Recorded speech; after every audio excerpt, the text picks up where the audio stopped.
बघत आहोत 14 ते 20 जुलै 2025मधील चालू घडामोडी. एक 50 क्वेश्चन त्यामध्ये आपण बघत आहोत. पहिला प्रश्न, कॅलेडोनियाचे अलीकडेच कोणत्या देशात एक नवीन राज्य बनवण्यासाठी करारावर स्वाक्षरी झालेली आहे? हा न्यू कॅलेडोनिया हे कशाचा भाग होता? हा पहिला फ्रान्सचा भाग होता. फ्रान्सनं कधी ह्याच्यावर अटॅक करून हा कशातला पॅसिफिक एरियामधला हा भाग आहे. कोणता? न्यू कॅलेडोनिया. ह्याच्यावर पहिला अधिकार कोणाचा होता? ह्याच्यावर पहिला अधिकार फ्रान्सचाच होता. पण आता काय झालेलं आहे, ऑफिशियली हा कशाचा पार्ट झालेला आहे? फ्रान्सचा झालेला आहे. न्यू कॅलेडोनिया हा कुठला पॅसिफिक सागरातला एक भाग येतो आणि त्याचं काय केलेलं आहे? फ्रान्सचं राज्य म्हणून ते झालेलं आहे. आता काय झालेलं आहे? ऑफिशियली फ्रान्सचं राज्य झालेलं आहे. फ्रान्स राज्य झालेलं आहे. कोणता? न्यू कॅलेडोनिया. तर ह्याचं ऑप्शन काय येतं? अलीकडेच कोणत्या राज्याचं हे झालेलं आहे, ॲग्रीमेंट झालेलं आहे? हे फ्रान्स झालेलं आहे. अलीकडेच ICC कोणत्या देशाच्या नेत्याविरुद्ध लिंग आणि राजकीय छळामुळे अटक वॉरंट जारी केलेलं आहे? ICC सगळ्यालाच माहिती आहे, international court, criminal court, ICC. ह्याची स्थापना कधी झाली? 1998ला ह्याची स्थापना झाली. 2000पासून ॲक्टिव्हमध्ये वर्किंगमध्ये असतं. हेच कशाचा? UNचा 6 अंगापैकी एक अंग आहे. ह्याचं हेडक्वार्टर कुठं आहे? नेदरलँडमध्ये. कुठं हेडक्वार्टर आहे? नेदरलँड. द हेगमध्ये. आणि द हेग म्हणजेच कुठं? नेदरलँडमध्ये. ह्याचं काय हेडक्वार्टर आहे. ह्यानं काय केलेलं आहे? अटक वॉरंट जारी केलेलं आहे. आणि कुणाबद्दल अटक वॉरंट हे लॉन्च केलेलं आहे? तर तालिबान सरकारमधले लोक आहेत, अफगाणिस्तानमधले तालिबान सरकार आहे, त्यांच्याविरुद्ध काय केलेलं आहे? अटक वॉरंट लॉन्च केलेलं आहे, जारी केलेलं आहे. कुठलं? तालिबानी सरकारविरुद्ध. तालिबान सरकार. आणि कुठं आहे? अफगाणिस्तान. कशासाठी हे केलेलं आहे? लिंग आणि राजकीय छळामुळे. ह्यालाच काय म्हणतो? लिंग आणि राजकीय छळामुळे हे कुठे केलेलं आहे? कोणाविरुद्ध हे केलेलं आहे? अटक वॉरंट जारी केलेलं आहे तालिबान सरकारविरुद्ध. कुणी केलेलं आहे? ICCने केलेलं आहे, इंटरनॅशनल क्रिमिनल कोर्ट. हेडक्वार्टर कुठं आहे? द हेगमध्ये. तर ह्याचा ऑप्शन काय येतं? इस्रायल हा काय येतो? ऑप्शन येतो. इस्रायलमध्ये कोणाचं सरकार आहे? तालिबानचं सरकार आहे. तालिबान सरकार म्हणतो आपण तिथं. अलीकडेच विम्बल्डन 2025 महिला एकेरीचे विजेतेपद कोणी जिंकलेलं आहे? विम्बल्डन हा कधी चालू झाला? 1877मध्ये चालू झाला. 1877. आणि सगळ्यात जुना काय म्हणतो आपण? ग्रँड स्लॅम म्हणतो. हा कशावर केला जातो? हार्डकोर्ट रोड खेळला जाणारा 4 ग्रँड स्लॅमपैकी एक आहे. टोटल किती आहेत? 4 आहेत. कोणकोणते? फ्रेंच आहे, ऑस्ट्रेलिया आहे. फ्रेंच कशावर खेळला जातो? फ्रेंच हा क्ले कोर्टवर खेळला जातो. ऑस्ट्रेलिया, USA आहे. आणि चौथं कोणतं? विम्बल्डन.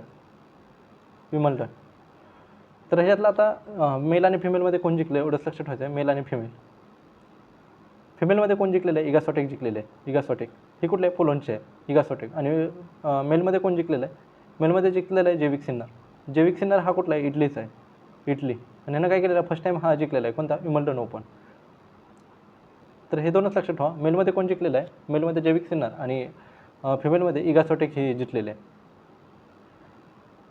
भारतातील 44व्या युनेस्को वारसास्थळाच्या यादीत अलीकडेच कोणते ठिकाण समाविष्ट करण्यात आलेलं आहे?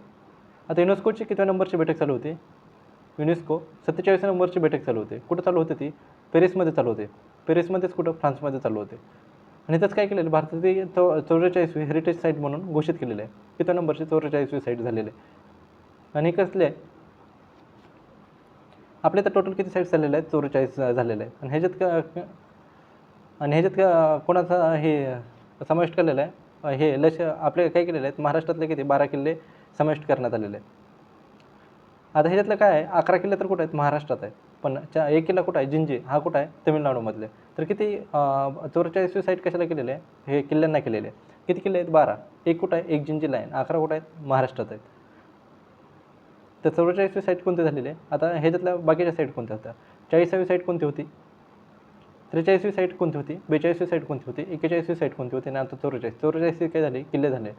मराठा साम्राज्याचे किल्ले झाले. त्यानंतर 43वी कोणती होती? मोईदम होती. 42वी कोणती होती? होयलेश्वर होती. 41वी कोणती होती? शांतिनिकेतन होती. 40 कोणती होती? धौलावीर होती. अलीकडेच भारताचा 87वा बुद्धिबळ ग्रँडमास्टर कोण बनला आहे? ग्रँडमास्टर किती नंबरचा आहे? 87व्या नंबरचा आहे. तर तो कोण झालेला आहे? हरिकृष्णन झालेला आहे.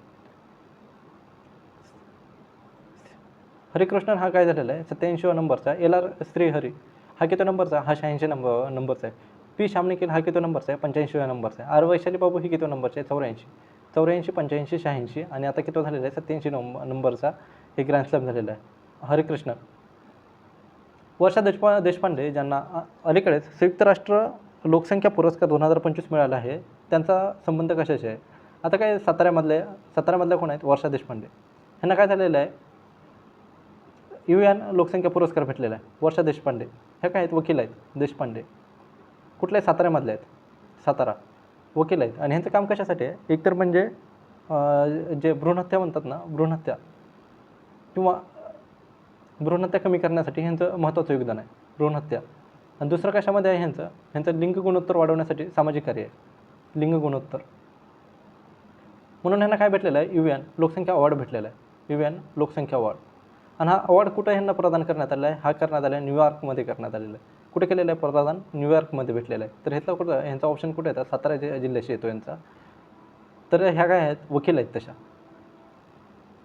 राष्ट्रपती द्रौपदी मुर्मू यांनी अलीकडेच राज्यसभेवर कोणाची नियुक्ती केलेली आहे. आता प्रेसिडेंट राज्यसभेवर किती जागा नॉमिनेट करतो, तर 12 जागा नॉमिनेट करतो. त्या कशातनं करतो, एकतर करतो कला साहित्य, समाजसेवा आणि विज्ञान, या 4 ह्याच्यातनं काय करतो, 12 हे काय करतो, MP नॉमिनेट करतो. प्रत्येक वर्षी किती करणार आहे, तर 4 MP ॲव्हरेज 4 MP नॉमिनेट केले जातात. तर ह्या वर्षी काय केलेलं आहे, 14 जणांना अपॉइंट केलेलं आहे. तर ते कोण आहेत ते बघावं लागतील आपल्याला. तर आपल्या इथले कोण आहेत, उज्ज्वल निकम आहेत. ह्यांना हे काय होते, हे वकील होते, म्हणजेच काय समाजसेवा. के सदानंद मास्टर म्हणजेच हे काय आहेत, मास्टर आहेत. हर्षवर्धन श्रृंगला आणि मीनाक्षी एक आहे. मीनाक्षी काय इतिहासकार आहे, हे काय आहेत, सचिव राहिलेले आहेत.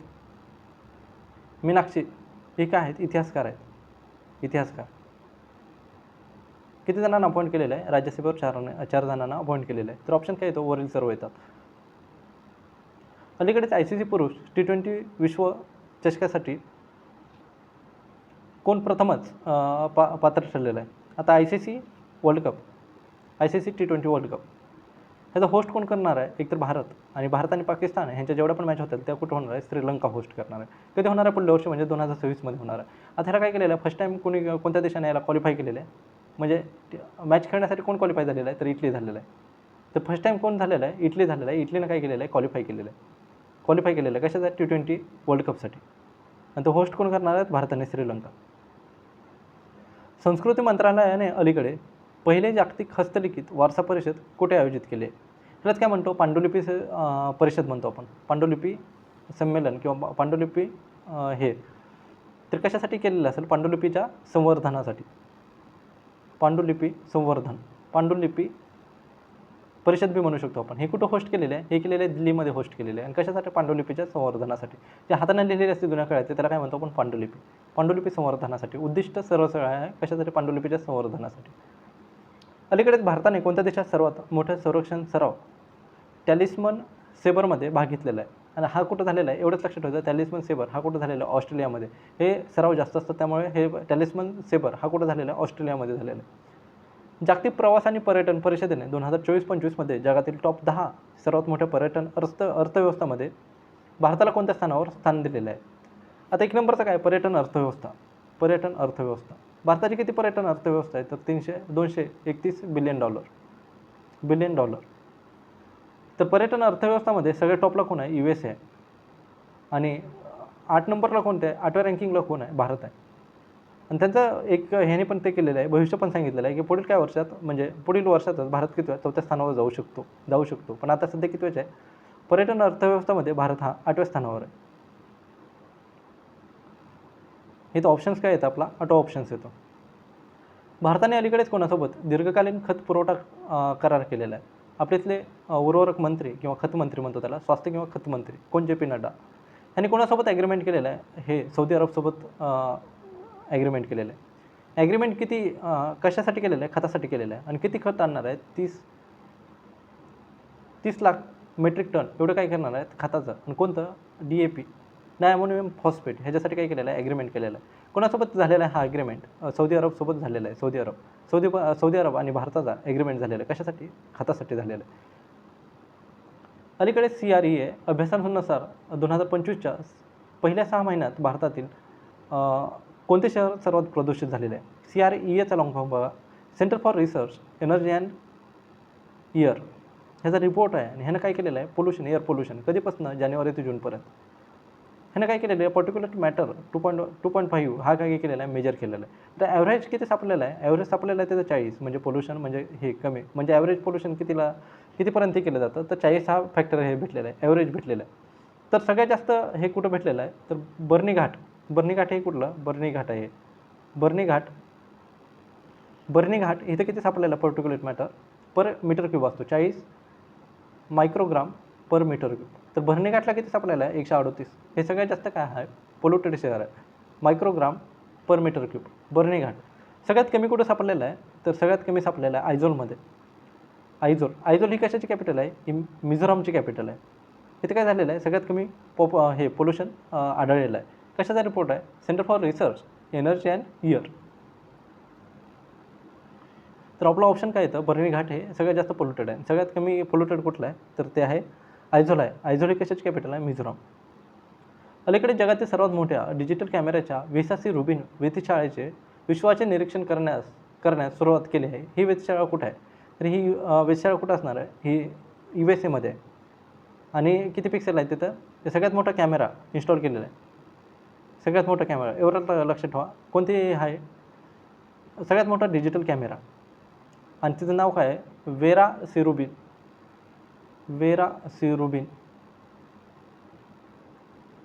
वेधशाळा. आणि ही कुठं आहे, वेधशाळा ही कुठं आहे, USA मध्ये आहे. अर्थकुल पोलीस स्टेशन कुठे आहे, जो अलीकडेच भारतीय मानक ब्युरोकडून ISO 9001-2015 प्रमाणपत्र प्राप्त करणारे देशातील पहिलं पोलीस स्टेशन झालेलं आहे. कुठलं, अर्थकुल पोलीस स्टेशन हे कुठलं आहे, हे केरळमधलं आहे, केरळ. आणि इथं कशा झाले, ह्याला कोणतं ISO 9001-2015 हे काय झालेलं आहे, सर्टिफिकेट भेटलेलं आहे. आणि हे कशासाठी भेटलेलं आहे, ह्याला एक तर ट्रॅफिक मॅनेजमेंट असेल, त्यानंतर इथलं आतंकवाद मॅनेजमेंट असेल, आतंकवाद किंवा जे पण गुन्हे असतील, गुन्ह्याचं कंट्रोल असेल, त्यासाठी ह्याला काय भेटलेलं आहे, हे सर्टिफिकेट भेटलेलं आहे. हे कुठलं आहे, केरळमधलं आहे. आणि हे असं काय करणारं, अशी कामगिरी करणारं हे भारतातलं पहिलं पोलीस स्टेशन आहे. हा प्रश्न डबल झालेला आहे. इथं फक्त हे विचारलेलं आहे, पुरुष एकेरीचे विजेतेपद कोणी जिंकलेलं आहे, तर जैविक सिन्नर जिंकलेलं आहे. आणि फिमेलमध्ये कोण जिंकलेलं आहे, इगा स्वाटिक, विम्बल्डन ओपन. आणि ऑस्ट्रेलियन ओपन कोण जिंकलेलं आहे, ऑस्ट्रेलियन ओपन दोघंजण जिंकलेलं आहे. त्यात बी मेलमध्ये जैविक सिन्नरच होता, हा इटलीचा आहे. आणि मेडिसॉन ही कुठली होती, ही USAची होती, USA. रेल्वे संरक्षण दलाच्या पहिल्या महिला महासंचालक होण्याचा विक्रम अलीकडेच कोणी घेतलेला आहे, कोण झालेला आहे, तर आता सोनाली मिश्रा, IPS सोनाली मिश्रा ह्यांना काय केलेलं आहे, DG म्हणून अपॉइंट केलेलं आहे. कशाचा, RPFचा. आणि ह्यांचा कार्यकाल किती ते किती असणार आहे, 1 ऑगस्ट 2025 ते ऑक्टोबर 2026 ह्याचा काय असणार आहे, कार्यकाळ असणार आहे. ही महिला पहिल्या अशा महिला आहेत ज्या काय झाल्या, त्या RPFच्या DG झालेल्या आहेत. रेल्वे प्रोटेक्शन फोर्सचं काय झालेलं आहे, DG झालेला अशा महिला पहिल्या मिश्र आहेत. कोण आहे, सोनाली मिश्रा. वर्षा देशपांडेला आताच बघितलं होतं, UNचं पॉप्युलेशन अवॉर्ड कोणाला भेटलेलं, वर्षा देशपांडेला भेटलं. आस्था पुनिया कोण होती, आणि सुकन्या सोनेवाल ह्यांना काय भेटलेलं होता, UN शांतता दूत पुरस्कार भेटला होता. आस्था पुनिया ह्या कोण आहेत, आस्था पुनिया ह्या नेव्हीमध्ये फायटर प्लेन उडवणाऱ्या पहिल्या महिला आहेत. कोण, आस्था पुनिया. नुकतीच 2 दिवसातील बिमस्टेक बंदरे परिषद कुठे आयोजित करण्यात आलेली आहे, बिमस्टेक बंदर परिषद हे कुठे झालेलं आहे, हे झालेले होस्ट केलेलं आहे, हे ना विशाखापट्टणमने ह्याला काय केलेलं आहे, होस्ट केलेलं. बिमस्टेकची स्थापना कधी झाली, बिमस्टेकची स्थापना 1997ला झाली. हे हेडक्वार्टर कुठे आहे, ढाकामध्ये. आणि आता सहावं हे जे परिषद कुठं झाली, ती झाली थायलंडमध्ये, थायलंड. आणि 7वीला होस्ट कोण करणार आहे, 7वीला होस्ट करणार आहे बांगला. आता होस्ट कोण आहे, विशाखापट्टणम. आणि इथं उद्घाटन कोणी केलेलं आहे, इथं केलेलं आहे सर्वानंद सोनोवाल कोण आहेत, शिपिंग मिनिस्टर, जहाजराणी मंत्री कोण आहेत, सर्वानंद सोनोवाल. तर ऑप्शन काय येतो, विशाखापट्टणम इथं बिमस्टेकची काय झालेले आहे, बंदरे परिषद झालेली आहे. अलीकडेच ISS मध्ये जाणारे पहिले भारतीय अंतराळवीर शुभांशु शुक्ला यशस्वीरित्या पृथ्वीवर परतलेले आहे. त्यांचा जन्म कुठं झालेला आहे, उत्तर प्रदेशमध्ये लखनौमध्ये जन्म झालेला आहे. ISSला जाणारे, इंटरनॅशनल स्पेस स्टेशनला जाणारे हे पहिले भारतीय. जाताना कशाने गेले, स्पेसएक्स ह्या रॉकेटमधनं त्यांना काय केलं, लॉन्च केलं, कुठनं केलं. आणि आता हे आलेले आहेत कोणत्या कॅप्सूलमध्ये, ग्रेस कॅप्सूलमधून आलेले. ग्रेस कॅप्सूलमधनं ते काय झालेलं आहे, पृथ्वीवर आलेले आहेत. आणि कुठं ह्यांचं ते ग्रेस कॅप्सूल कुठं ते आलं, तर सेंटियागो कॅलिफोर्नियामध्ये, ते सेंटियागो इथं काय झालेलं आहे, ते राहिलेलं. आता किती दिवस, 10 दिवस त्यांना क्वारंटाईन केलं जाईल. त्यानंतर काय केलं जाईल, त्यांना हे नॉर्मल गोष्टी होतील त्यानंतर. आणि हे कशाचं आहे, गगनयानचं पहिलं आपलं काय सक्सेसफुल, म्हणजे गगनयानला जाण्यासाठी आपण म्हणजे हे पण करू शकतो. आता त्यांचा अनुभव तो इकडे गगनयानासाठी वापरू शकतो. तर ISSमध्ये जाणारे पहिले कोण झालेले आहे, तर शुभांशु शुक्ला झालेले आहेत. आणि स्पेसमध्ये जाणारे पहिले भारतीय कोण होते, राकेश शर्मा होते. राकेश शर्मा कधी गेले त्यावेळेस रूसच्या मदतीने गेले 1984ला गेले. 1984ला राकेश शर्मा आणि 2025ला शुभांशु शुक्ला हे गेलेले आहेत. ह्याच्यातलं फक्त ग्रीस कॅप्सूल एवढंच महत्त्वाचं आहे. भारतीय सैन्याने अलीकडेच प्रचंड शक्ती नावाचा लष्करी सराव कुठे आयोजित केलेला आहे. आता AI आणि ड्रोन टेक्नॉलॉजीसाठी एक अभ्यास झालेला आहे, त्याला काय म्हणतात, AI आणि ड्रोन टेक्नॉलॉजी. ड्रोन टेक्नॉलॉजी हा कशातला प्रचंड शक्ती ह्याचं नाव आहे. म्हणजे ह्याचं काय करायचं, सुधार करायचा AI आणि ड्रोन शक्तीचा वापर करून सेनामध्ये सुधार करण्यासाठी हा अभ्यास चालू झालेला आहे. प्रचंड शक्ती ह्याचं काय नाव आहे, प्रचंड शक्ती. आणि हा कुठं झालेला आहे, मेरठमध्ये झालेला आहे, उत्तर प्रदेशमध्ये झालेला आहे. उत्तर प्रदेशमध्ये मेरठमध्ये झालेला आहे. इथं कोण आर्मीनं भाग घेतलेला आहे. आर्मीमध्ये कोणती, राम डिव्हिजन हिनं काय घेतलेलं आहे, पार्ट घेतलेला आहे. कशाचा, AI आणि ड्रोनसाठी हे अभ्यास आयोजित केलेला आहे. प्रचंड शक्ती. जागतिक युवा कौशल्य दिन 2025 अलीकडेच कधी साजरा केला जातो, कौशल्य दिन हा 15 जुलैला सेलिब्रेट केला जातो. हे दिवस हे लक्षातच ठेवायचे, 15 जुलै. आणि 17 जुलैला काय केलं जातं, इंटरनॅशनल क्रिमिनल कोर्ट डे. पुढे आहे आपला तो प्रश्न, नाही दिवस पुढे. बिट्स पिलानीने अलीकडेच भारतातील पहिले AI कॅम्पस कुठे उघडण्याची घोषणा केलेली आहे. बिट्स पिलानी इन्स्टिट्यूट हे इन्स्टिट्यूट कुठलं आहे, पिलानी इन्स्टिट्यूट. हे कोणत्या ग्रुपचं आहे, आदित्य बिर्ला ग्रुपचं इन्स्टिट्यूट आहे. आदित्य बिर्ला ग्रुप ह्यानं काय केलेलं आहे, आता एक घोषणा केलेली आहे. ते काय म्हणतं, अमरावती म्हणजे कुठली, आंध्र प्रदेशमधली जी अमरावती आहे ना, तिथं पहिला काय करणार, AI कॅम्पस उघडण्याची घोषणा केलेली आहे. हा कसणार आहे, भारतातील पहिलाच AI कॅम्पस अमरावती, कुठं, आंध्र प्रदेशमध्ये. तिथं काय होणार आहे, AI कॅम्पस उघडणार आहे. आणि हे काय करणार आहे, भारतात असं पहिलं कॅम्पस असणार आहे जिथं AI कॅम्पस म्हणून हे केलं जाणार आहे. तर हे कुठलं आहे, बिट्स पिलानी इन्स्टिट्यूट हे कुठलं आहे, राजस्थान. आणि कोणत्या ग्रुपचे, आदित्य बिर्ला ग्रुप. आणि इथं कुठं, आंध्र प्रदेशमध्ये अमरावतीमध्ये ते काय करणार आहेत, कॅम्पस ओपन करणार आहेत. कसला कॅम्पस, AI कॅम्पस. केंद्रीय मंत्री नितीन गडकरी यांनी अलीकडेच भारतातील दुसऱ्या सर्वात लांब केबल स्टेड सिंगदूर पुलाचे उद्घाटन केलेले आहे. हा सिंगदूर पूल कसला केबल पूल आहे, केबल पूल. आणि हे काय भारतातील सेकंड लांबीचा केबल पूल असणार आहे. सिंगदूर हा कुठे येतो, हा कर्नाटकमध्ये येतो. आणि कोणत्या नदीवर आहे, हा शरावती नदीवर आहे. तर सगळ्यात मोठा कोणता आहे, तर सगळ्यात मोठा त्याला काय म्हणतो आपण, सुदर्शन सेतू म्हणतो. हा कुठे आहे सुदर्शन सेतू, हा आहे गुजरातमध्ये. हे काय झालं, नदीवरील केबल हे झालं. सगळ्यात मोठा नदीवरील पूल कोणता आहे, ढोलासा दिया, त्यालाच काय म्हणतो, भूपेन हजारिका पूल. भूपेन हजारिका कोणत्या नदीवर आहे, लोहित नदीवर आहे. हा कुठे आहे, आसाममध्ये आहे. आणि समुद्रावरचा म्हणला तर अटल सेतूची लांबी किती आहे, 21.8. ह्याची किती आहे, 9.1. आणि आता हा सिंगदूर हा कुठं चालू झालेला आहे, कर्नाटकमध्ये झालेला आहे. ह्याच्या अगोदरचा सगळ्यात मोठा केबल ब्रिज कुठं आहे, हा अटल सेतू कुठं होता, हा मुंबईमध्ये होता. मुंबई ते नवी मुंबई. सिंगदूर हा कुठं, कर्नाटकमध्ये. आणि कोणी उद्घाटन केलेलं आहे, रस्ते आणि वाहतूक मंत्री नितीन गडकरी यांनी हे केलेलं आहे, उद्घाटन केलेलं आहे. अलीकडेच निधन झालेल्या फौजा सिंग यांचे वयाच्या 114व्या वर्षी रस्ते अपघातात निधन झालेले आहे. त्यांचा संबंध कशासाठी आहे, हे धावक होते फौजा सिंग, 114व्या वर्षी. आणि कशाने मृत्यू झालेला आहे, रोड ॲक्सिडेंटमध्ये झालेला आहे. आणि काय, धावक आहेत. फौजा सिंग एवढंच लक्षात ठेवा, फौजा सिंग काय होते, धावक होते, धावपट्टू. DRDOने अलीकडेच भारतासाठी बनवलेले पहिले परवडणारे प्रगत कार्बन फायबर प्रोस्थेटिक ह्यालाच काय म्हणतो आपण, लिंब म्हणतो. ह्यालाच काय म्हणतो, लिंब म्हणतो, आर्टिफिशियल लिंब म्हणतो. कार्बन फायबर यूज करून काय केलेलं आहे, आर्टिफिशियल लिंब केलेलं आहे. आर्टिफिशियल लिंब म्हणजे काय म्हणतो त्याला आपण, पाय म्हणतो त्याला, आर्टिफिशियल लिंब. आणि किती वजन तो ही करू शकणार आहे, म्हणजे कॅपॅसिटी किती आहे, 125 kg पर्यंत त्याला काहीच होणार नाही. वजन उचलू शकण्यास तो कॅपेबल असणार आहे. कशाचा उपयोग केलेला आहे, कार्बन फायबरचा उपयोग केलेला आहे. ह्याला डेव्हलप करणारे कोण आहेत, दोन आहेत. एक तर आहे DRDOची स्थापना कधी झाली, 1 जानेवारी 1958ला स्थापना झाली. ह्याचे पहिले हेड कोण होते, दौलत कोठारी होते. आता कोण आहे, समीर कामत आहे. प्लस एम्स बिंबीनगर तेलंगणा ह्यानं काय केलेलं आहे, ह्या दोघांनी म्हणून काय केलेलं आहे, हा लिंब बनवलेला आहे. एम्स बिबीनगर तेलंगणा आणि DRDOनं बनवून हा काय केलेला आहे, लिंब बनवलेला आहे, कार्बन फूट. झोग्राफेटस मॅथोनी नावाची नवीन फुलपाखराची प्रजाती अलीकडेच कुठे सापडलेली आहे. हे सापडलेलं आहे केरळमध्ये. आपण मध्ये बघितलं होतं एक ह्याच्यासाठीच एक अभयारण्य चालू केलं, कशासाठी, फुलपाखरासाठी. आणि झोग्राफेटस मॅथो हे कोण आहेत, एंटोमॉलॉजिस्ट यांच्या नावावर काय केलेलं आहे, नाव दिलेलं आहे. एंटोमॉलॉजिस्ट आहेत मॅथो.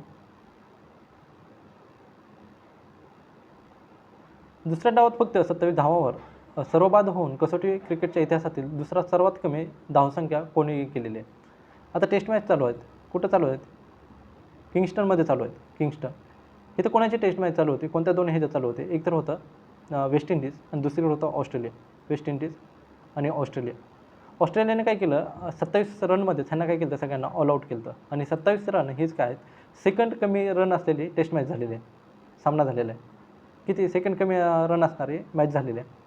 टेस्ट मॅच चालत किती दिवस असते, 5 दिवस चालत असते. तर ही काय झालेली आहे, कोणाच चाललेलं आहे, वेस्ट इंडिज आणि ऑस्ट्रेलियामध्ये ही मॅच झालता. तर ह्याच्यापेक्षा कमी कधी झालं, 1953ला झालता. त्याच्यात कोण हे केलं सगळ्यात कमी, तर न्यूझीलंडनं किती केलं ते 25 रनच केले तिथं फक्त. ह्यांनी किती केले, 27 रन केलेले. तर किंगस्टन इथं मॅच झालता टेस्ट मॅच, तिथं किती झालेले 27 रनच ह्यांनी करू शकले, 27मध्ये ऑल आऊट झालेले. ज्युनियर नॅशनल AGB सेवन्स 2025मध्ये अलीकडेच 18 वर्षाखालील मुलांना कोणता खिताब भेटलेला आहे. हा प्रश्न बघावा लागला. ह्यामध्ये बिहार ह्याच्यात काय झालेलं आहे, विजेता झालेला आहे. होस्ट कोण आहे, देहरादून. आणि हारलेलं कोण आहे, इथं हारलेलं बहुतेक ओडिशा आणि बिहार. जिंकलेलं कोण आहे, बिहार जिंकलेलं आहे. 18 वर्षाखालील AGB.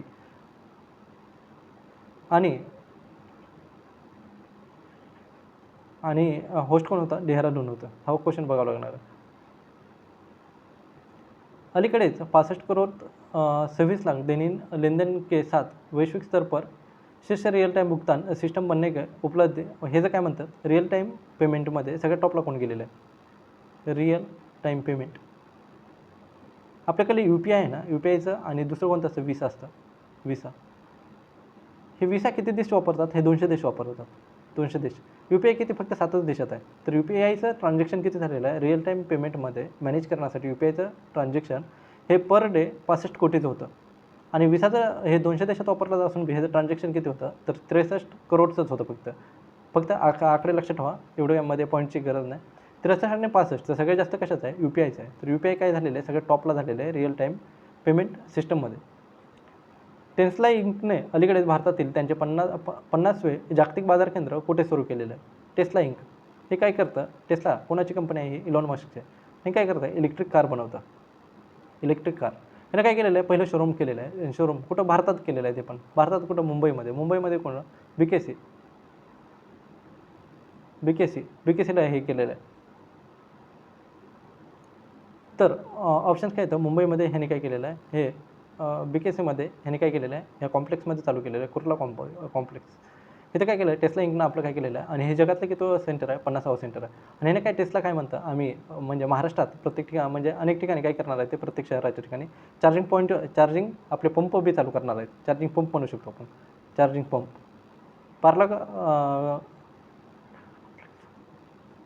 अलीकडेच की बेस्ट स्टुडंट सिरीज रँकिंग 2026मध्ये 96.5 गुणासह कोणत्या शहराला जगातील सर्वात परवडणारे विद्यार्थी शहर म्हणून स्थान मिळालेलं आहे.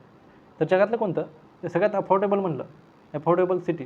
आता पहिल्यांदा बघू आपण best student ranking. Best student म्हणलं तर 1 नंबरला कोण येतं, 1 नंबरला येतं आपलं सिओल कशाची राजधानी आहे, सिओल ही साऊथ कोरियाची काय आहे, राजधानी आहे सिओल.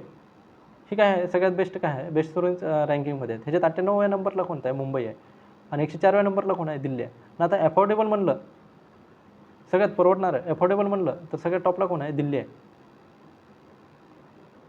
कोणाला तर रजा दिलेला आहे, सगळ्यात अफोर्डेबल म्हणलं तर दिल्ली आहे. आणि म्हणजे स्टुडंट रँकिंगच्या नुसार बघितलं तर 98व्या नंबरला कोण आहे, मुंबई. आणि 104व्या नंबरला कोण आहे, दिल्ली आहे. 1 नंबरला कोणतं आहे, सिओल आहे. QSची रँकिंग आहे हे. अलीकडे कोणत्या देशाच्या GE एरोस्पेसने स्वदेशी तेजस MK-A1 चे दुसरे G04 इंजिन भारताला HAL कंपनीला दिलेलं आहे. तर GE एरोस्पेस ही कंपनी कुठल्या, USAची आहे. ती काय करणार आहे, इंजिन बनवणार आहे. आणि किती इंजिन देणार आहे, ती 99 इंजिन देणार आहे. आता काय दिलेलं आहे, पहिलं इंजिन दिलेलं आहे. आणि भारतातल्या कोणत्या कंपनीसोबत हे झालेलं आहे, हैदराबादमधील ही कुठली कंपनी आहे, ही USAची कंपनी आहे. हैदराबादमधील कोणाला दिलं जाणार आहे, HAL हिंदुस्तान एरोनॉटिकल लिमिटेड हिला काय झालेलं आहे, हे इंजिन देणार आहे. आणि हे इंजिन वापरणार कशात आहे, तेजस हे आपलं काय आहे, लाईट कॉम्पॅक्ट एअरक्राफ्ट आहे. त्याच्यासाठी काय करणार आहे, हे इंजिन वापरणार आहे. आपली तर फक्त बॉडीमध्ये इंजिन कुठनं भेटणार आहे, USA भेटणार आहे. कोणत्या कंपनी कोण भेटणार आहे, GE एरोस्पेसनं देणार आहे. आणि इंजिनाचं नाव काय आहे, GE404 हे इंजिन आहेत. किती इंजिन भेटणार आहेत, 99 इंजिन भेटणार आहे. महसूल गुप्तचर संचालकाने अलीकडेच कोणत्या कारवाई अंतर्गत 35 कोटी रुपयाचे चिनी फटाके जप्त केलेले आहे. ऑपरेशन फायर ट्रेल चालू केलं. राजस्व विभाग म्हणतो आपण त्याला, रेव्हेन्यू डिपार्टमेंट, राजस्व मंत्रालय. इथं काय केलेलं आहे, 35 करोड रुपयाचे काय केलेलं आहे, ऑपरेशन फायर ट्रेल. हे काय केलं जातं, पोर्ट आहेत आपल्या इथं, नावाशेवा असेल, मुंबई पोर्ट असेल, कांडला पोर्ट असेल. हे 3 पोर्ट आहेत. एक तर मुंबई पोर्ट, दुसरं कांडला आणि तिसरं मुद्रा. ह्या 3 पोर्टवरून काय केलेलं आहे, 35 करोडचे काय केलेलं आहे, फटाके जप्त केलेले आहे. आणि फटाके आपल्या इथं कसे केले हे आणले जातात विदाऊट लायसन आणलेले फटाके काय केलेले आहेत, हे ऑपरेशन चालवून काय केलेलं आहे, त्यांना जप्त केलेले आहेत. किती कोटीचे ते फटाके आहेत, 35 कोटीचे आहेत. उद्योग आणि आस्थापनामध्ये ऊर्जा कार्यक्षम तंत्रज्ञानाचा अवलंब करण्यासाठी मदत ADETEI योजना अलीकडेच कुठे सुरू केलेली आहे. ही योजना कोणी चालू केलेली आहे, ADETEI ही योजना चालू केलेली आहे मनोहरलाल खट्टर. आणि योजना कशासाठी असणार आहे, आणि हे इम्प्लिमेंटेशन कोण करणार आहे, इम्प्लिमेंटेशन करणार आहे हे कशाचे minister of housing and urban affair. आणि इम्प्लिमेंटेशन कोण करणार आहे, ब्युरो ऑफ एनर्जी इफिशियन्सी हे काय करणार आहे, ते इम्प्लिमेंटेशन करणार आहे. ही योजना कशासाठी असणार आहे, 1 कोटी रुपयाचं काय देणार आहेत, लोन देणार आहे. हे लोन कशासाठी देणार आहेत, पण हे देणार आहेत अक्षय ऊर्जा वाढवण्यासाठी. आणि कोणाला देणार आहेत, एक तर मायक्रो इंडस्ट्रीज असतील आणि दुसरं असतं स्मॉल इंडस्ट्री, मायक्रो आणि स्मॉल. तर ह्यांना मायक्रो इंडस्ट्रीला किती पर्सेंट देणार आहेत, 5 कोटींनी देणार आहेत. आणि किती वर्षासाठी देणार आहेत, 3 वर्षासाठी देणार आहेत. ह्यांना किती 3% 3 वर्षासाठी देणार आहेत. आणि कशासाठी, तुम्ही अक्षय ऊर्जा म्हणजे ते लोन घेऊन तुम्ही काय करू शकता, सोलार इन्स्टॉल करू शकता, पवन ऊर्जेचे प्लांट लावू शकता तुमच्या कशासाठी, तुमच्या प्लांटसाठी. तर हे कुठनं चालू केलेलं आहे, हे महत्त्वाचा प्रश्न आहे. हे चालू केलेलं आहे पानिपतमधनं चालू केलेलं आहे. पानिपतमधनं ही योजना लॉन्च केलेली आहे. पानिपत म्हणजेच कुठनं, हरियाणामधनं ही काय केलेली आहे, योजना लॉन्च केलेली आहे. आता पानिपत म्हटलं तर आपल्याला 3 युद्ध आठवायला पाहिजे. पहिलं युद्ध कधीचं, पानिपतचं 1526चं. दुसरं कधी 1556चं. आणि तिसरं कधी 1761चं. आता हे 3 पानिपतचं पहिलं युद्ध, पानिपतचं दुसरं आणि पानिपतचं तिसरं. पानिपतचं पहिलं युद्ध कोणाला झालं, एक तर होता बाबर आणि दुसरीकडे कोण होता, इब्राहिम लोधी होता. आणि ह्या बाबरला कोणी बोललेलं होतं, राणासंगा हा मध्य प्रदेशचा शासक होता. त्यानंतर मेदिनी राय, राणासंगा, त्यानंतर दौलत बहादूर लोधीनं ह्यांनी कोणाला, बाबरला बोलवलं होतं. बाबर आणि इब्राहिम लोधी ह्यांच्यात कोणतं झालं, पानिपतचं पहिलं युद्ध झालं. दुसरं युद्ध कोणाचं झालं, इकडून होता अकबर होता आणि पुढे कोण होता, हेमू. अकबरचा सेनापती नाव काय होतं त्याचं, तोच युद्ध लढला होता हेमू आणि त्याच्यातच झालं. आणि 1761मध्ये हे युद्ध कोणाचं झालं, मराठा. आणि पुढे कोण होतं, मोहम्मद शाह अब्दाली. एवढंच लक्षात ठेवा, 3 युद्ध झाले पानिपतचं. ही योजना पण कोण चालू केलेली आहे, पानिपतमधनं चालू केलेली आहे. राष्ट्रपती श्रीमती यांच्या हस्ते कलिंग रत्न पुरस्कार 2024 ज्यांना प्रदान करण्यात आला आहे ते नुकतेच हा प्रश्न हे झालेला आहे. राष्ट्रपती द्रौपदी मुर्मू यांच्या हस्ते कलिंग रत्न पुरस्कार 2024 कोणाला प्रदान करण्यात आलेला आहे. हा कोणाला प्रदान करण्यात आला आहे, कलिंग पुरस्कार. कलिंग म्हणलं की हे कुठलं येणार आहे, ओडिशामधूनच येणार आहे. आता ओडिशामध्ये एक संमेलन चालू होतं, तिथं काय झालेलं आहे, कलिंग पुरस्कार दिलेला आहे, कलिंग पुरस्कार. आणि हे संमेलन कुठं होस्ट होतं, हे होतं अटकमध्ये. अटक म्हणलं कटकमध्ये हे काय होतं, हे संमेलन होस्ट केलेलं होतं. आणि ते होस्ट तिथे काय भेटलेलं आहे, कलिंग रत्न पुरस्कार भेटलेला आहे. कलिंग रत्न पुरस्कार हा पुरस्कार कोणाला भेटलेला आहे, धर्मेंद्र प्रधान यांना भेटलेला आहे. धर्मेंद्र प्रधान हे कोण आहेत ते सांगा फक्त. धर्मेंद्र प्रधान हे कोण आहेत, आपले शिक्षण मंत्रालय म्हणू शकतो आपण, शिक्षा मंत्री. ह्यांना काय भेटलेलं, कलिंग रत्न पुरस्कार हा भेटलेला. ऑप्शन काय येतं, धर्मेंद्र प्रधान हे आपलं ऑप्शन येतं. डेरॉर फर्स्ट सर्वात प्रगत व संप्रेरक उपग्रह जो अलीकडे स्पेसएक्सच्या फाल्कन 9 रॉकेटद्वारे प्रक्षेपित करण्यात आलेला आहे, त्याचा संबंध कशाशी, कोणत्या देशाशी. आता कोणता आहे, डेरॉर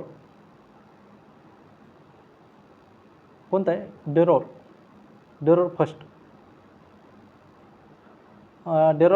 हा उपग्रह कोणाचा आहे, हा इस्रायलचा उपग्रह.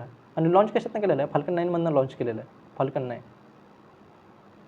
आणि डेरॉर फर्स्ट हा उपग्रह कशाचा आहे, ॲडव्हान्स कम्युनिकेशन सॅटेलाईट आहे. ॲडव्हान्स कम्युनिकेशन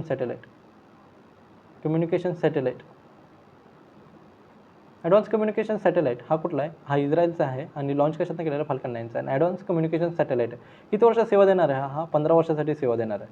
किती वर्ष सेवा देणार आहे, हा 15 वर्ष. 15 वर्ष सेवा देणार आहे. कुठला, इस्रायलचा उपग्रह. अलीकडे कोणत्या राज्यातील सोनापूर शहरात देशातील पहिला ॲक्वाटिक पार्कचे उद्घाटन करण्यात आलेले आहे. ॲक्वाटिक पार्क इथं काय करणार आहे, इथं ॲक्वाकल्चर म्हणू शकतो किंवा मासे पाळण्याचं इथं काय केलं जाईल, प्रशिक्षण दिलं जाईल. ॲक्वाटिक पार्क हा कुठं चालू केलेला आहे, हा त्रिपुरा. आणि इथं कोणता जिल्हा आहे, सोनापूर. इथं काय केलेलं आहे, ॲक्वाटिक पार्क चालू झालेलं आहे, सोनापूर. ॲक्वाटिक पार्क हे त्रिपुरा की आसाम ह्या दोन्हीपैकी एक आहे. बहुतेक त्रिपुराचं आहे वाटतं, सोनापूर हे कुठलं, त्रिपुरामध्येच काय केलेलं आहे, ॲक्वाटिक पार्क चालू केलेलं आहे. एक वेळेस बघावं लागेल हे आसाम की त्रिपुरा. अलीकडेच चर्चेत असलेल्या 32वा सागरी द्विपक्षीय सराव सिम्बॅक्स कशा संबंधित आहे? आता हे काय आहे सिम्बॅक्स? सिंगापूर इंडिया मेरीटाईम म्हणजे ह्याच्यातच नावात होतं. किती नंबरचं आहे? 32व्या नंबरचा आहे. सिम्बॅक्सचा बेस कोणाकोणात असतो? भारत आणि सिंगापूरमध्ये असतो. पुन्हा भारत आणि सिंगापूर, भारत प्लस सिंगापूर. हा कशाचा आहे? नेव्हीचा अभ्यास आहे, समुद्री अभ्यास आहे, नेव्ही अभ्यास. ह्यावेळेस होस्ट कोण करत आहेत? ह्यावेळेस होस्ट करत आहे सिंगापूरच होस्ट करत आहे, सिंगापूर. तर ह्यामध्ये आपले काय झालेलं आहे? 4 जहाजं गेलेले आहे. युक्रेनच्या पंतप्रधानपदी अलीकडेच कोणाची नियुक्ती झाली आहे? युक्रेनचे पंतप्रधान आता काय झालेले आहेत? युलिया सॉरिडेगा हे काय झालेले आहेत? युक्रेनचे पंतप्रधानपदी ह्यांचे काय आहेत? फिमेल आहेत, युलिया सॉरिडेगा. आणि इथले राष्ट्राध्यक्ष कोण आहेत? झेलेन्स्की हे काय आहेत? राष्ट्राध्यक्ष आहेत युक्रेन. अलीकडेच पहलगाम हल्ल्यामागील द रेझिस्टन्स फ्रंट या संघटनेला परदेशी दहशतवादी संघटना म्हणून कोणी घोषित केलेलं आहे? आता आपली इथं हल्ला झाला, कधी झाला? 22 एप्रिलला हल्ला झाला. कुठं झाला? पहलगाम इथं झाला, पहलगाम. आणि त्यासाठी आपण ऑपरेशन कोणतं चालू केलं होतं? म्हणजे नंतर ऑपरेशन आपण एक लॉन्च केलं होतं, ऑपरेशन सिंदूरचं लॉन्च केलं होतं. तर हे हल्ला करणारे कोण होते? आतंकवादी कुठले होते? लष्कर ए तैयबाचे ग्रुप होते, लष्कर ए तैयबा ह्याचे ग्रुप होते. त्याचाच एक पार्ट म्हणून एक कोणता आहे? त्याचाच एक द रेझिस्टंट फ्रंट. ह्याला काय केलेलं आहे? आता USA आतंकवादी संघटना म्हणून काय केलेलं आहे? घोषित केलेलं आहे. USA आतंकवादी संघटना. आता ह्याला काय केलं? आतंकवादी संघटना घोषित केलं म्हणजे काय झालं? जर ह्याला कोणता पण म्हणजे फंडिंग करत असेल तर त्याला काय केलं जाईल? आतंकवादी म्हणलं जाईल, असं म्हणजे USAच्या ह्याच्यात ते होतं. आणि USAमध्ये कोणी केलेलं आहे ना? तर एक्सटर्नल मिनिस्टरने ह्याला काय केलेलं आहे? आतंकवादी संघटना म्हणून काय केलेलं आहे? घोषित केलेलं आहे. तर कुठला? द रेझिस्टन्स फ्रंट हे कुठले आहे? ह्याला कोणी आतंकवादी संघटना म्हणून घोषित केलेलं आहे? USAने घोषित केलेलं आहे.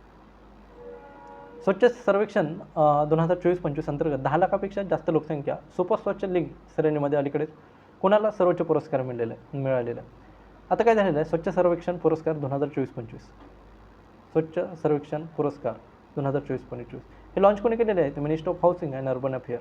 हे दोनच कॅटेगरी लक्षात ठेवायचे तुम्हाला, एक सुपर स्वच्छ आणि दुसरं स्वच्छ, सुपर स्वच्छ आणि दुसरं कोणतं? स्वच्छ लीग. आता सुपर स्वच्छमध्ये पहिल्या स्थानावर कोणते आहे? ज्याची लोकसंख्या 10 लाखाच्या वर आहे. आणि दुसरं कोणतं असतं? 3 ते 10 लाख. तर ह्याच्यातले पहिल्या ह्याच्यात कोण आहे? 10 लाखाच्या ह्याच्यात येतं इथं इंदोर येतं. तर इथं स्वच्छमध्ये कोण येणार आहे? आणि इथं कोणतं येतं? नोएडा येतं. तर इथं आपलीतलं महाराष्ट्रातलं 3 ते लाख आणि स्वच्छमध्ये कोण येणार आहे? अहमदाबाद. 10 लाख लोकसंख्येच्या ह्याच्यात स्वच्छ कॅटेगरीमध्ये कोण येणार आहे? अहमदाबाद. आणि 3 ते 10 लाखामध्ये कोण येणार आहे? मीरा भाईंदर शहर, मीरा भाईंदर. हे कुठलं येतं? मुंबईमधलं येतं मीरा भाईंदर. मीरा भाईंदर इकडं कोणतं? इंदोर आणि नोएडा. इकडं कोणतं? अहमदाबाद आणि मीरा भाईंदर. तर इथं काय येतं? सगळ्यात जास्त हे 10 लाख स्वच्छ सुपर स्वच्छमध्ये कोण झालेलं आहे? इंदोर झालेलं आहे. UGC मान्यताप्राप्त साऊथ डेम्स विद्यापीठाला भारतीय कॅम्पसचे उद्घाटन अलीकडेच कुठे केलेले आहे? आता साऊथ डेम्स युनिव्हर्सिटी आहे, तिला काय झालेलं आहे? UGCची मान्यता घेतलेली आहे. आपल्या तर न्यू एज्युकेशन पॉलिसी 2020 नुसार जे वेगवेगळ्या इंटरनॅशनल युनिव्हर्सिटी आहेत ना, त्या भारतात काय करत आहेत? कॅम्पस करत आहेत. तर UGC मान्यता घेऊन आता कोणती युनिव्हर्सिटी आलेली आहे? साऊथ डेम्स युनिव्हर्सिटी आलेली आहे, साऊथ डेम्स युनिव्हर्सिटी. आणि कुठे कॅम्पस ओपन करत आहे? हे करत आहे गुरुग्राम. ह्यालाच पहिलं काय म्हणत होतं? गुरगाव म्हणलं जातं. आणि हे कुठे येतं? हरियाणामध्ये येतं. दिल्लीच्या NCR ह्याच्यात NCRमध्येच येतं, पण कोणत्या स्टेटमध्ये विचारलं तर ते कुठं येतं? हरियाणामध्ये येतं. तर गुरुग्राम इथं काय करणार आहे? साऊथ डेम्स युनिव्हर्सिटी ग्रँट कमिशनची ह्याची काय केलेली आहे? परवानगी घेतलेली आहे. UGCची स्थापना कधी झाली? 1954ला झाली होती. आणि त्यावेळेस आपले शिक्षण मंत्री कोण होते? मौलाना आझाद हे काय होते? आपले शिक्षण मंत्री होते. राष्ट्रपती द्रौपदी मुर्मू यांनी अलीकडेच मध्य प्रदेशाचे मुख्य न्यायाधीश म्हणून कोणाची नियुक्ती केलेली आहे? आता हे काय झालेलं आहे? वेगवेगळे न्यायाधीश झालेले. तर हे न्यायाधीशाचं एवढं काय नाही, वेगवेगळ्या ठिकाणी मनोभाई पंचोली, त्यानंतर भिखू बरखू, संजीव सचदेवा, त्यानंतर आशुतोष कुमार हे न्यायाधीश काय करू आपण वेगळ्या ह्याच्यावर बघू. आंतरराष्ट्रीय न्याय दिवस 2025 अलीकडेच कधी साजरा केला जातो? तर हा 17 जुलैला केला जातो. ते 5 राज्याचे 5 न्यायाधीश अपॉइंट झालेले आहेत. सुशासन पद्धती ह्यालाच काय म्हणतो? गुड गव्हर्नन्स समिट हे कुठं होस्ट केलेलं आहे? आता गुड गव्हर्नन्स समिट कुठं झालेलं आहे ह्याचा किंवा कॉन्फरन्स म्हणतो? ह्याचे होस्ट कोण होतं? ह्याचं होस्ट होतं भुवनेश्वर. तर ऑप्शन काय येतं? भुवनेश्वर येतं. गुड गव्हर्नन्स हे काय येतं? कोणी होस्ट केलेलं आहे? भुवनेश्वरनं होस्ट केलेलं आहे. अलीकडेच भारतीय निवडणूक आयोगाने नीतू चंद्रा आणि क्रांतिप्रकाश झा यांना कोणत्या राज्याच्या स्वीप आयकॉन म्हणून नियुक्ती करण्यात आलेलं आहे? हे 2 नावं काही लक्षात ठेवायची गरज नाही. प्रकाश झा हे नावं लक्षात ठेवावं लागते. नीतू चंद्रा. आणि काय केलेलं आहे? स्वीप तुम्हाला आठवत असेल. स्वीप म्हणजे काय? जे मतदान करणार आहेत ना त्यांना मोटिवेट करायचं. त्याचं काय केलेलं आहे? आयकॉन केलेलं आहे, स्वीप आयकॉन केलेलं आहे. आणि हे काय करतील? जागरूक करतील किंवा मोटिवेट करतील. कशासाठी? वोटिंगसाठी मोटिवेट. आणि हे कुठं केलेलं आहे, हे बिहारचे इलेक्शन आहेत, तर बिहारचं एवढंच लक्षात ठेवा. बिहारचे इलेक्शन आहे तिथे काय केलं, निशुचंद्र आणि क्रांती प्रकाश यांना काय केलं, स्वीप आयकॉन म्हणून. हे काय करणार आहेत, मतदारांना काय करणार आहेत, मोटिवेट करणार आहेत. अलीकडेच पशुपालन आणि कुक्कुटपालनाच्या कृषीचा दर्जा देणारे पहिले राज्य कोणते झालेले आहे? आता काय केलेलं आहे, आपल्या महाराष्ट्र गव्हर्नमेंटनं काय केलेलं आहे, पशुसंवर्धन ह्याला काय केलेलं आहे, कृषीचा दर्जा दिलेला आहे. ह्याचा फायदा काय होणार आहे, एक तर लोन भेटणार आहे, त्यानंतर आपत्ती काय झाली तर त्याचं अनुदान भेटेल. एवढंच लक्षात ठेवा. हे कोणी चालू केलेलं आहे, आपल्या इथं चालू झालेलं आहे. कृषीचा दर्जा दिलेला आहे. अलीकडेच कोणत्या राष्ट्रीय भूस्थानिक अभ्यासक पुरस्कार 2025 कोणाला भेटलेला आहे, तर हा इन्कॉईसला भेटलेला आहे. हिलाच काय भेटला होता, नेताजी सुभाषचंद्र बोस आपदा पुरस्कार बी कोणाला भेटला होता, इन्कॉईसला भेटला होता. तर कोणता भेटलेला आहे, राष्ट्रीय भूस्थानिक अभ्यासक पुरस्कार कोणाला भेटलेला आहे, हा 2025 कोणाला प्रदान करण्यात आला आहे, इन्कॉईसला प्रदान करण्यात आलेला आहे. युनेस्कोच्या धोक्यात असलेल्या यादीतून वगळण्यात आलेल्या आफ्रिकन वारसा स्थळाला कोणकोणते स्थळ वगळण्यात आलेले आहेत, हे प्रश्न झालेले आहे. टाइम्स अंडर निर्मेटाच्या यादीत हे तर कोण झालेलं आहे, हे पाठीमागच्या आठवड्याचे क्वेश्चन्स आहेत. प्राजक्त कोळी इथं काय झालेलं आहे, ह्या सगळ्यांनाच काय केलेलं आहे, बाहेर केलेलं आहे. नकली संताविरुद्ध ऑपरेशन कलामिनी हे कधीच आहेत, हे उत्तराखंडमध्ये चालू केलं होतं, पुष्कर सिंग धामीने यांनी चालू केलेलं होतं. तर आपले हे आठवड्याचे प्रश्न झालेले आहेत. चला तर मग धन्यवाद.